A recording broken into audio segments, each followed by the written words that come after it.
OPI vous propose cette semaine de découvrir la voie d'accès historique du volcan entre le bois Ouzou et le plateau des basaltes.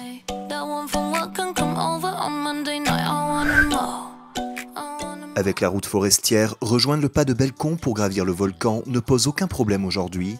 Il y a encore quelques dizaines d'années, avant la fin des années 60 et la construction de la route forestière, les scientifiques ou les voyageurs qui voulaient découvrir la fournaise se devaient de s'y rendre à pied. Ils empruntaient le sentier dont nous allons redécouvrir une partie, en compagnie de Bruno Bernasconi de Bruno Rando, au départ du bois Ouzou.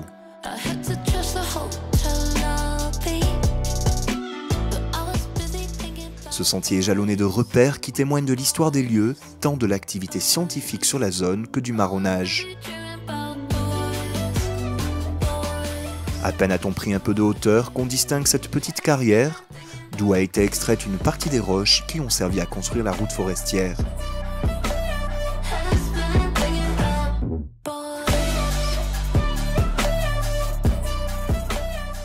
Plus haut, une stèle rappelle l'histoire tragique de Josémon Lorette à la fin du 19e siècle. Josémon Lorette, c'est un de mes vénérables prédécesseurs, c'est un garde forestier qui faisait office de guide pour les excursions sur le volcan. C'est le plus ancien guide dont on ait gardé la mémoire. Ce qui s'est passé, c'est qu'il conduisait une expédition avec un autre guide qui était plus jeune que lui, Achille Glimin, et il conduisait deux responsables administratifs, le chef du service agronomique et le responsable des eaux et forêts.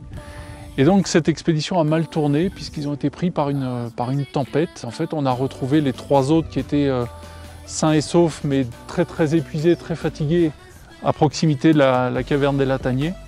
Et Josémon Lorette était ici, inanimé, et donc il est mort ici à 69 ans. Juste au-dessus de la stèle, on peut quitter le sentier pour gravir le Petit Piton.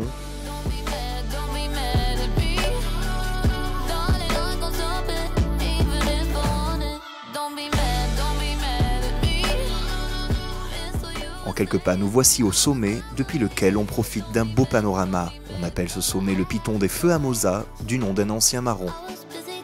Mosa était un grand chef marron qui habitait ici, sur les pentes du volcan. Et il se servait de ce piton, de ce morne, qui est visible de très loin, de Plaine des Caves, de Plaine des Palmistes, pour rallier les marrons qui étaient en fuite dans cette zone-là, dans ce périmètre-là.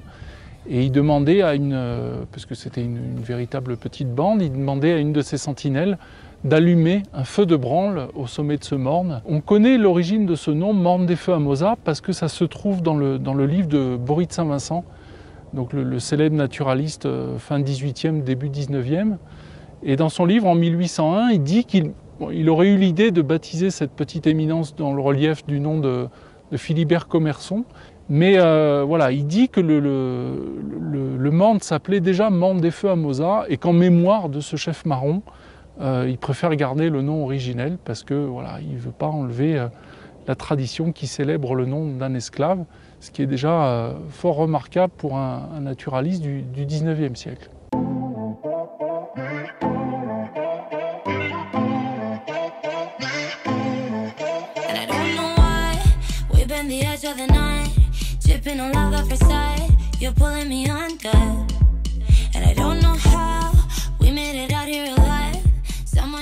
Une fois redescendu, le sentier continue de monter lentement mais sûrement, et puis on pourra de nouveau le quitter pour se rendre vers une caverne qui n'est pas indiquée et qui peut faire office d'abri naturel, la caverne des Lataniers.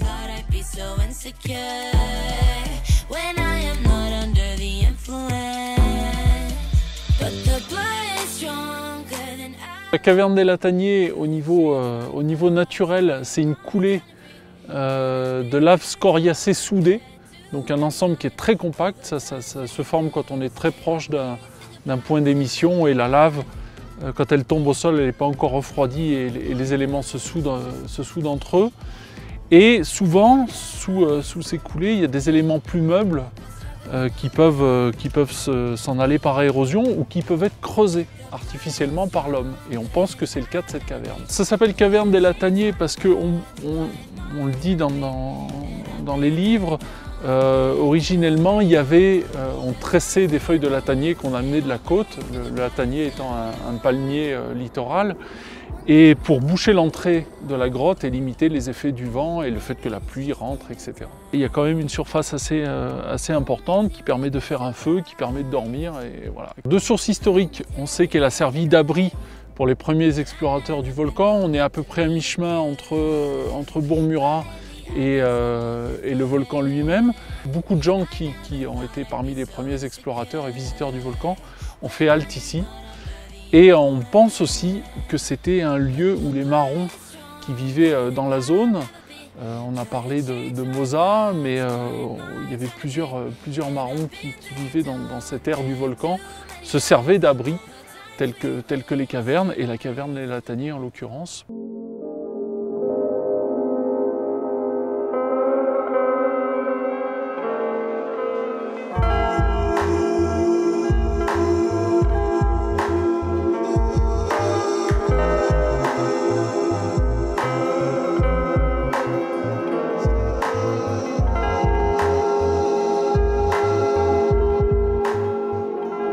Quand on retrouve le sentier après avoir quitté la caverne, on attaque la dernière partie, un peu plus raide, qui grimpe jusqu'à l'oratoire Sainte-Thérèse.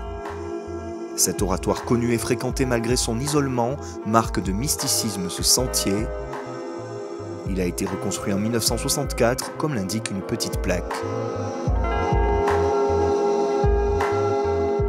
Après l'oratoire, c'est la petite descente en direction du plateau des basaltes. Dans l'alignement du rempart des sables, ce plateau constitue un plancher topographique intermédiaire qui permet de faciliter la descente du rempart sur la plaine des sables. Un belvédère idéal pour terminer notre randonnée. Le sentier historique dit qu'on était à une époque où on n'était pas dans le confort, on n'était pas dans la facilité, dans l'immédiateté. Et aller au volcan, ça prenait 2 à 3 jours, donc c'était une réelle expédition avec des guides, avec des porteurs. Et donc il fallait passer par les endroits qui étaient les plus propices à la progression. Et ce sentier retrace ça, par où il fallait passer pour que ce soit le plus facile. L'histoire est rappelée par tous ces points qui la jalonnent et qui montrent que entreprendre une telle expédition, c'était souvent assorti de réels dangers, puisque quand on tombait au cœur d'une tempête, comme c'est arrivé pour José Monlorette, on risquait sa vie. C'est vraiment le moyen d'avoir des panoramas assez grandioses. Quand on commence à descendre sur le plateau des basaltes, on a une vue sur le fond de la rivière de l'Est qui est magnifique. Ensuite, on a une vue sur la plaine des sables qui est absolument superbe. Et quand on monte sur la crête, on a à la fois, le regard embrasse à la fois le volcan, donc le piton de la Fournaise, et le massif du piton des Neiges.